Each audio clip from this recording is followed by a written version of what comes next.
another one of our contributors, Stephon Adams, he wrote it today. Basically, getting over the Florida State hump is huge for Miami because that has been a thing. After losing to them in the last 7 years, Miami's had a 44% win percentage, i.e. 2 out of 5, basically. It's been very poor, the record after that. Even in starting seasons undefeated or with only 1 loss, the wheels come off, or had come off. Now you beat Florida State, and you're in a good position of how do you deal with success? And it's actions over words. So this is not a trap game because you had to circle the day that you're playing Georgia Tech as soon as the schedule comes out. And Miami knows that they're going to play Georgia Tech every single season being in the same division. This is not a trap. This could be a letdown game, though, where you're riding an emotional high. You're not necessarily 100% invested because you put so much into the Florida State game, because both Miami and Florida State play harder and play better against each other than they do in pretty much any other game because it matters. So now you expended all that emotional energy along with the physical exertion as well. Now you have to rally and continue to bring it and be sound on your assignments, athleticism, and talent, assignment, alignment, technique to beat Georgia Tech. And this is a game where, it's the one time a year that you're going to play Flexbone. It's a unique kind of challenge. And it comes at a weird time for Miami. I'm not going to say that Miami's going to lose, but they do really need to be focused and bring their best effort. And it's interesting because you go from Florida State, who's one of the more talented teams in America, bar none. I could probably name Alabama's more talented than Florida State. Clemson, maybe, debatable. And I don't know that there's anybody else who has more talent or is in the conversation as a Florida State. But they're going to play pro style on both sides of the ball, and they're going to line up and probably do well. So you're going from them to this flex bone that I hate, and they have an offensive guard on every play who moves early and is never called for a false start, but whatever. And then next week, Miami plays Syracuse, who runs that Baylor spread, throw it all over the yard. They're going to go 4 wide. They already hit Clemson as I'm watching the game now. They had a blown coverage against Clemson. They hit them 60 yards up the middle of the field, and there's nobody around the receiver. And it's a very different interaction because now you got to be able to cover every single play as opposed to reading your keys, going downhill, and knowing your assignments on the option in the flex bone this week. So you went from pro style, one of the most talented teams in America, a less talented team with a really ridiculous scheme, and I mean that as in a good way, because that scheme is the thing that you have to defeat for Georgia Tech. And then you're going from Georgia Tech's scheme, which is disparate from anybody but Navy, over to Syracuse next week with its own scheme that is just chuck it all over the yard that Bowling Green ran when Dino Babers was there. You're talking about that. You're talking about the Baylor kind of spread. It's its own challenge, and being able to switch those things really matters. So Miami's in the middle of that whole interaction of switching defenses or, keys and things, because you're only going to play this defense against a flex bone one time a year.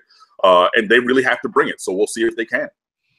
You started that dissertation talking about talent, and that can be measured in recruiting rankings, which for one particular player or group of 5 or whatever, it doesn't mean a whole lot. But over the course of volumes of players and years, they do mean a whole bunch. And all you have to do is look at the national rankings and the records and then match them up with the recruiting rankings. So Georgia Tech, they're almost like the Wisconsin, Michigan State of the Big Ten, or the Stanford of the Pac-12.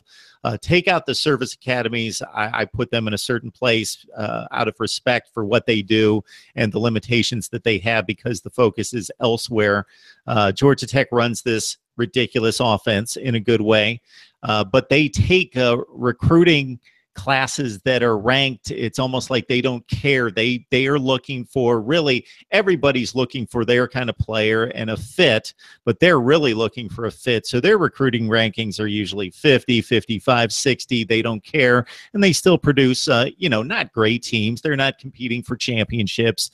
They're usually not in the hunt, even in the ACC, but they're still winning 8, 9 ball games a year, and they're really good teams. Yeah, and you have the added recruiting hurdle of Georgia Institute of Technology having very high academic standards. So you're not going to be able to get every single high school player who's graduating with a 2.1, grade point average that you might be able to get into Miami's not going to get those guys either, actually, now that I mention it. But yeah, it's going to be an interesting kind of a thing. They're looking for guys at Georgia Tech who do a couple of things really well at each position group. They're not going to get, like the Calvin Johnsons of the world. That's the extreme outlier. Demarius Thomas. Well, that's 2. Okay, cool. But other than that, I mean, you're going to get some guys on defense. Philip Wheeler is still in the league. He played safety. He's still at Green Bay, I want to say. You have guys who are going to go there and play defense and everything because you're just running around and hitting people. But on offense, yeah, you're going to have the scheme that you're running is going to be an artificial ceiling for talent because everybody's not going to go there to play in that system. But yeah, if they're disciplined, they're smart, so they know what they're doing. They can read the keys. They can do all the different alterations to the plays as they go along for the, misdirection and the counter to the counter and the counter to the counter to the counter and the play action off of one of those and all kinds of things like that. So yeah, Miami does have better talent, but like I said, the scheme, especially on offense, can mitigate some of that against Miami's defense. Now, last year, Miami was able to get upfield a little bit. They had 2 fumble returns for touchdowns on back-to-back plays by freshmen Shaq Quarterman and Joe Jackson at the time, who are now sophomores starting. So, there are plays when Miami can assert their physical and athletic dominance, and the Hurricanes will need to do that in every available opportunity and hopefully force Georgia Tech into making some mistakes. Now, Taquan Marshall, their quarterback, has not been making any mistakes. As I asked in our question and answer with the Georgia Tech blog from the Rumble seat, their writer who was giving the answer said he's basically been a virtuoso running their flexible offense. And, I mean, that's a great thing. But like I said, he's not played against the Miami caliber defense yet. And that also lets me think that there has to be a regression at some point because I don't believe that Taquan Marshall is going to sustain this level of play for the entire season, which means he has to come down sometime. That immaculate performance, that perfect game or perfect season that he's having is not going to stay like that. And I would love it if this week was the time that we saw him regress a little bit.